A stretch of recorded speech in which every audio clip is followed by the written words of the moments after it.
I wasn't actually sure if I wanted to talk about this at first, mainly because I didn't know what it meant. I wanted to get a lot of different perspectives on this story to really make sure and give it the best possible outlook I could.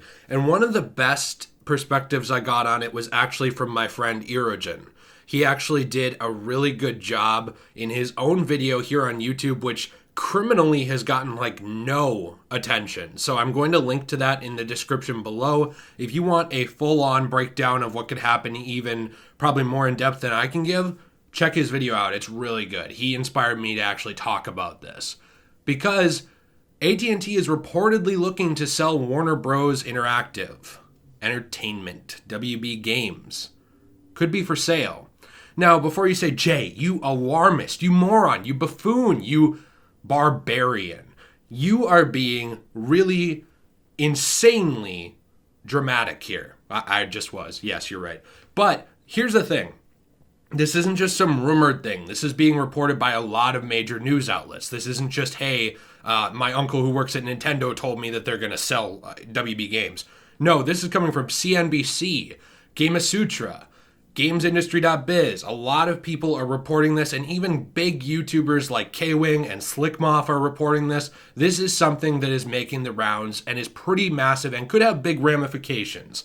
Now, my pea-brain, when I first saw this, I thought, oh, so WB Games would go from making no games to making no games because of the Batman project. But here's the actual ironic thing is WB Games does make a lot of games, and it's something that even sort of slipped my mind in terms of everything that they own, because they do own TT Games, so they have just, a huge amount of industry push there with the Lego games. They obviously own Rocksteady Studios, and even though they haven't put out anything in a few years, that is a massive company that has been responsible for the revitalization of superhero games in general. Batman Arkham Asylum, Arkham City, Arkham Knight, even its spin-off that was pushed by WB Games Montreal was inspired by those games and took place in that continuity, Batman Arkham Origins. This is a company that has revamped the gaming landscape.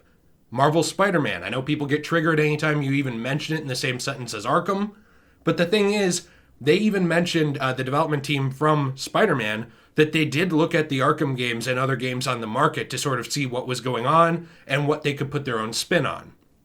This is a big company. They also have NetherRealm Studios, which, as you know, Mortal Kombat, that's what they make. Monolith Productions, big company, Avalanche Software, WB Games Boston, Montreal, New York, San Diego, San Francisco, even Portkey Games.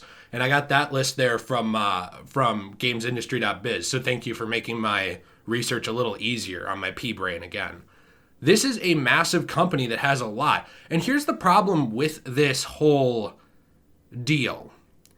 Now, AT&T, if they sell, what we don't understand fully is what extent this will be to. It's something that Irogen mentioned in his video. It's something that Slickmoff and even K-Wing mentioned, and that's that we don't fully know if all of the rights will permanently go with these companies. This is going to be the big kicker, because normally when you sell off a games company in the past, like there has been kind of a precedent for these deals, you sell off the company.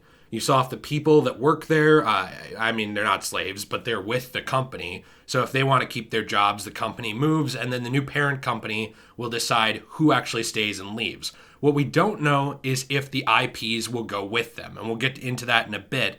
But I do think we should take a look at who is looking at possibly buying it, because we've already seen a few people actively mentioned in the terms of acquiring this company, which has been Activision Blizzard, EA, oh boy, and Take-Two Interactive. So, yeah, that's a thing.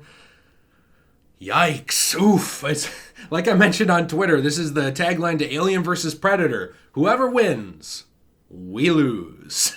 The thing that's confusing with this is actually what will end up happening to the intellectual property rights, because there is a lot of confusion on this. Now, actually, WB Games, they don't own the rights to most of what they make. They do not own the rights to the DC Comics characters at all. They do not own the rights to anything associated with them. So in terms of Injustice, What's Injustice without the DC Comics characters? It's nothing. They got nothing there. But in terms of all these other characters and even Harry Potter, like that's Warner Brothers. It's not owned by WB Games. The only reason that they're able to make the games of these properties is because they have been an in-house game studio underneath Warner Brothers. If that goes away, what are they holding on to? It very well could be that they are trying to sell the video game rights to these characters as well. It wouldn't make a lot of sense, though, to permanently do that, because let's say that you are Warner Brothers and AT&T. The best possible win here that you can get is this. You push out the company, right? You sell off WB Games. Activision comes in. I'm just throwing one out there, Activision. If they buy it, now what happens is they probably have the rights to your games that were in development. So it could very well be that you are pushing the rights of the currently being developed Batman game that we've heard so much information on with this company. So the new company takes it, they finish footing the bill, the little bit that's left, it would probably at this point be finishing touches and distribution, and they push it out the door. They make a bunch of money. Some of the royalties for the characters owned go back to AT&T, Warner Brothers, because Batman and all these comics characters are still in it, but a lot of the money goes to the new publisher.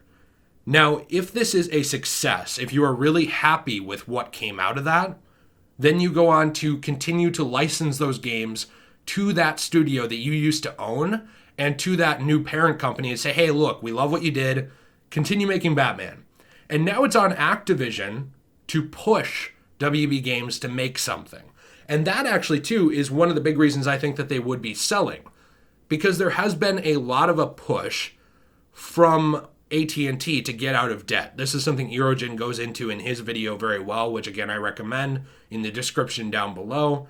And that's the fact that WB owns billions of dollars, or they owe billions of dollars. That's not nothing. So they're kind of trying to sell off assets, pay back a lot of this, and WB Games itself has been a little iffy on putting out a lot of stuff. I mean, there have been rumors for years about a Harry Potter game. We've seen nothing. There have been rumors for years about a Batman game. We've seen nothing. Warner Brothers and AT&T have certainly not been pushing WB Games, in my opinion, because if they had, we would have seen something. A lot of the times the publisher above, or like the parent company above, is the one pushing the company below to release something. We haven't seen a lot of releases from a lot of these companies. The last major one I can think of, obviously, I mean, we have TT Games, putting out the Lego games, for sure. But the last big one out of a lot of these other ones is stuff like 2015, Arkham Knight. We haven't seen a WB Games Montreal game in forever. They worked on the add-on to Arkham Knight, the Matter Family, but other than that, it's Arkham Origins.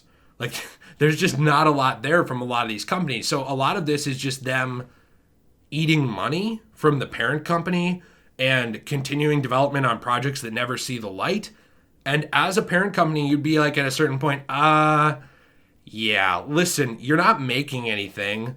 Maybe it's time that we give you to someone else who can manage you better and get you to actually put something out there. Maybe you can actually do something with that. Regardless of what ends up happening with the IP, the problem is essentially what we will see going forward. Because WB Games employees could either end up out of a job if someone like Activision or EA buys them and says, you know what? We just want to keep the company. And that would likely happen if the rights went with it. So if they are selling the Batman game rights or Batman game rights going forward for a few years, maybe a license with it, like they say, hey, we're selling WB Games, and also here's a 10-year license. Make whatever the heck you want with Batman and Superman and any DC character. Just go to town. We want royalties. We want a 10% royalty check. Here you go, though. The rest is yours. You foot the bill. You get the payout. Have fun. We'll collect the royalties. Maybe they do that. If that happens, the problem with this is that you may see them hold on to employees, but most likely a company like Activision or EA, in my opinion, would be coming in because they want the rights to those characters, because they want the rights to those superheroes to make games for 5 to 10 years. That's what they want. That's why they purchased the company. They absorb part of it into themselves or into a subsidiary company, and then they say, okay, thanks for your service, adios to everybody else. They kind of kick them out.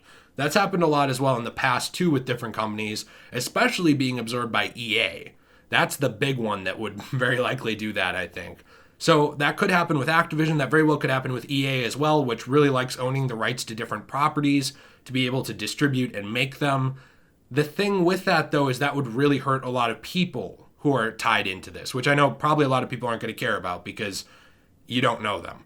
But these are the talents that actually made these games regardless. So if you do that, you now are going to have a different quality of game coming out from those franchises. On the other hand, if WB Games is not sold with the intellectual property rights, not in perpetuity, but at least for 5 to 10 years for a lot of these characters, like DC Comics characters, well, now I buy them, and NetherRealm can't make Injustice.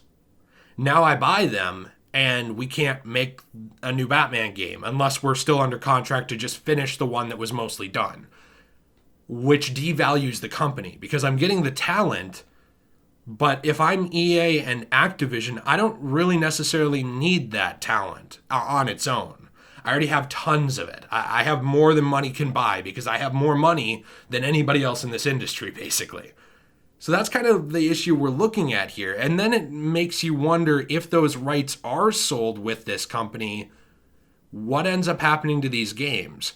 If EA owns Lego Batman or Lego Harry Potter or Lego whatever, is it now like, hey, you're playing Lego and there's this great character that's on sale for $3 in this character pack, like we've already seen from WB Games, but also if you want all the gold bricks, you pay us $4.99 for this microtransaction that'll help you. Or, hey, make sure you buy these Lego boxes that open up and they give you a chance at Lego parts for your custom character. This is a lot of the stuff that we could very easily see from some of these companies, because as much as I like some of the products actually made by Activision and EA, yeah, sue me, I actually like Call of Duty. I actually really enjoyed Battlefield 1, and I love Star Wars Battlefront 2 and even Jedi Fallen Order. Really liked all those games. As much as I like them, very few of them have been untouched by the microtransaction push from these big companies. They've pushed that angle a lot more than WB Games ever did on its own. So it really leads me to believe that these game franchises would likely be nickeled and dimed far beyond anything we've seen so far if this were to happen. That's my big concern with this. That's honestly why I am worried about it, because beyond that, all that could happen technically is also what Slickmoff said. It could go the other way, where we could see these companies actually push WB Games to put out more games and take more of a risk. It's very possible. Call me cynical, but I really am concerned that what we would see is a nickel and diming of some of the properties that we've already grown to love. So I'm not sure. Let me know what you think in the comments down below. What do you think about this take on it? Do you think that it will be sold with a multi-year deal in order to make these games? Do you think it will be sold in perpetuity with the rights to make Batman, Injustice, DC Comics characters, Harry Potter, any of these? Or do you think that Warner Brothers will hold on to those and this is just the talent being sold off? Let me know what you think in the comments down below about that. Be sure to check out Irogen's video on this. Slickmoff did a really good one. K-Wing did a stream on it. There's a lot of other really talented people talking about this, but I really do think that Irogen's video is criminally underrated. I don't know why more people aren't watching this. It's very well informed. So be sure to check that out.